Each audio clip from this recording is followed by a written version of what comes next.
everybody, Jam Creates here.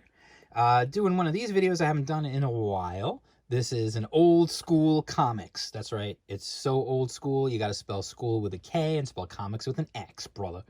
Uh, I do these videos from time to time. I'll just dig through my boxes, find something cool, or something that like I haven't even thought about in years, or something that I completely forgot I even bought in the first place. And then, or I'll find something that I specifically really liked and want to just share with you guys, and just kind of, reminisce about, and maybe get people to check out an old book that they never really heard of before even. So anyway, jumping into this one, this is Darker Image #1. So I have a confession to make. Back in the 90s, I spent a lot of money on comics.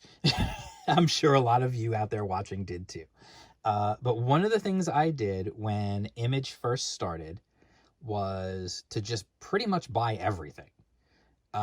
These were artists coming from Marvel and whatnot that I absolutely was a huge fan of and could not wait to see what crazy new things they were going to give us when they were creating their own characters and creating their own universes and all that. So I was like super into it.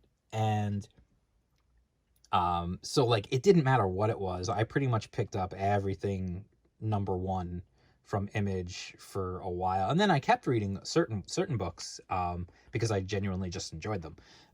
So this is, like I said, Darker Image #1. Now the point of this whole thing was this book was put out here to introduce 3 new characters to the public at large.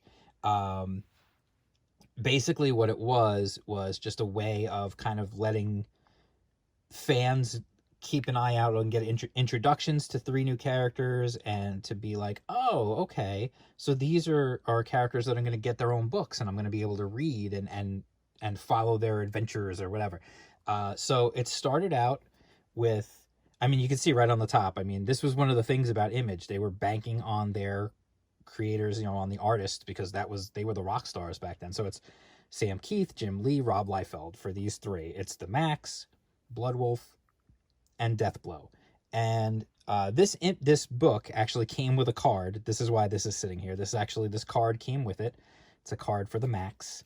And it has like, a little stuff about it, just a little background stuff, and it's cool. It just came with the book. Back then there was a lot of stuff like that going on, holographic covers and packed in cards and all sorts of crazy stuff to get you like into it. So anyway, let's just jump into the book here. It starts off with the Maxx, and you can see like, they have obviously like, the credits for everyone, for all the different stuff. And you can see the colors, interestingly enough, done by Malibu, because Malibu had that whole computer thing that they were doing that others weren't doing at the time. They had their own little like process for doing colors. So it was an interesting time back then. There was a lot of stuff going on, and you can see like this is not newsprint. This is glossy paper. And so we go on the Maxx here. I mean, you got like legendary people involved in this too, by the way. I mean, aside from just Jim Lee and Sam Keith, I mean, you look like Bill Messner-Loebs, and it's just like, good stuff. So the Maxx story here is typical Maxx. It's really trippy and really weird. If you ever read the Maxx series, or if you watched the cartoon that was on MTV, like the Maxx was just freaking weird. And I read it for a long time, and it was just weird. So you've got this whole thing, you've got this, he's like in this weird like land of whatever, and this giant thing shows up and it starts chasing him, and it gives you a good introduction to what the Maxx is as a comic book, because you have this crazy Sam Keith art, which is just insanely good, and you've got this crazy story. So I'm just going to kind of skip ahead a little bit, and you even get this idea of what the book is about. Like, he's in this other world with this monster and all this other stuff, and he jumps into this tower, and there's this wild woman there, but it actually is just, he's in the city, and it's a real person. And that was the whole Maxx thing, was it was just so freaking weird and trippy and stuff. And it gives you a good look into like what the heck it is. And look at this page, like that's nuts. Then the next one we get is Bloodwulf, which was, at the time, it's still kind of a joke. I think a lot of people still joke around about Bloodwulf being just a crappy Lobo ripoff. And I mean, essentially he was a Lobo ripoff, let's be honest. But if you read the story and if you look through it, there was stuff that I noticed this time that I didn't. Well, actually, I probably did notice it the first time. It's pretty obvious.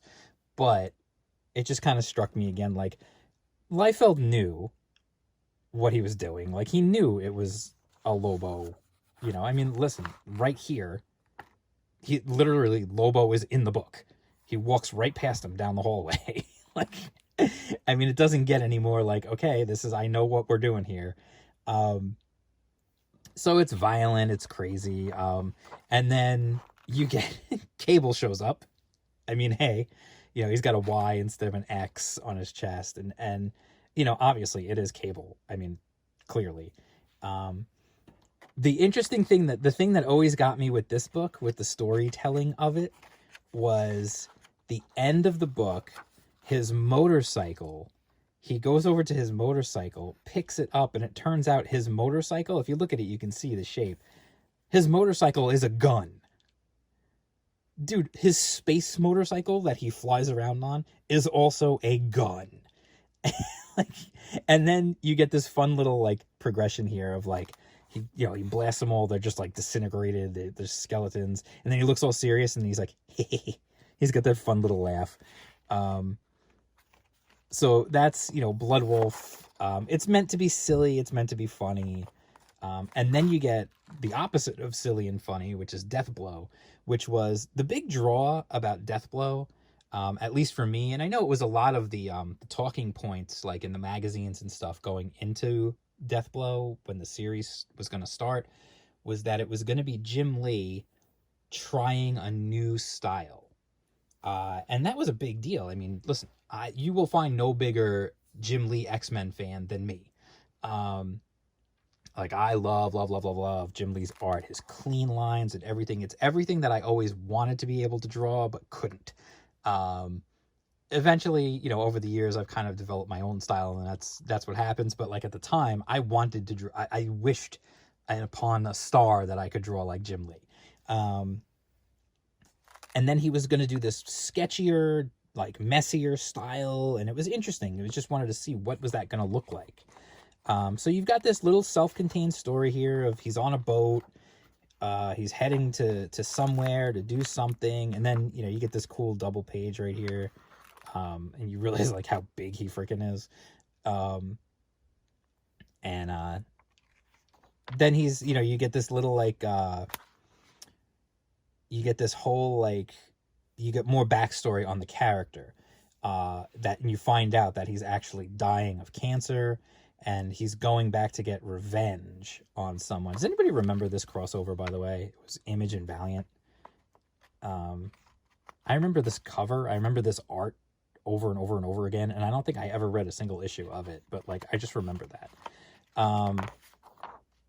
So anyway, the government guys are basically sending someone to go catch him before he can get his revenge, because it's a whole thing. And it's a good setup for getting to the story. And obviously it ends to be continued, you know, and you can see, I mean, the art, obviously the Jim Lee art was like, so not Jim Lee. Like, this is all sketchy and like dirty, and, you know, it's just very different. Very, very different from what you would get from a Jim Lee piece, you know, usually. It's honestly, would I recommend going to track it down to read it? I guess. I mean, it's kind of cool as like a little time capsule for when it came out. It's definitely a unique little piece of history. There was another cover. I remember they did a different cover. I believe it was all red. That was like a super rare cover. Again, you had to do all kinds of gimmicks back then. There was lots and lots and lots of that sort of stuff. But would I recommend checking it out? Like, if you have it in your collection, go back and read it. It's worth just going back as like a little bit of a time capsule into what the world was like when Image was new and people were trying out these crazy new things and stuff. Would I recommend going to track it down? It might be worth it, like I said, as like almost like a museum piece, a little time capsule of history, and it's kind of cool to see. I mean, don't get me wrong, the art is still fantastic. You know, it's definitely worth checking out. So that's the Old School Comics, just kind of going back in the day, checking out something cool from way back when. Maybe you remember it, you know, maybe you had this, you know. If you did, let me know in the comments if you read this, if you went out and bought this. What did you think of the 3 characters? Did you go on to then buy their individual books back in the day? Like I said, I certainly went on to buy the Maxx. I read the Maxx for a while. And I have, like, I know a few issues of Deathblow. I don't know if I continued to read it, but because I just don't remember. But yeah, let me know if you have it in your collection, or if you've read it back in the day, if you remember reading it, if you remember these characters.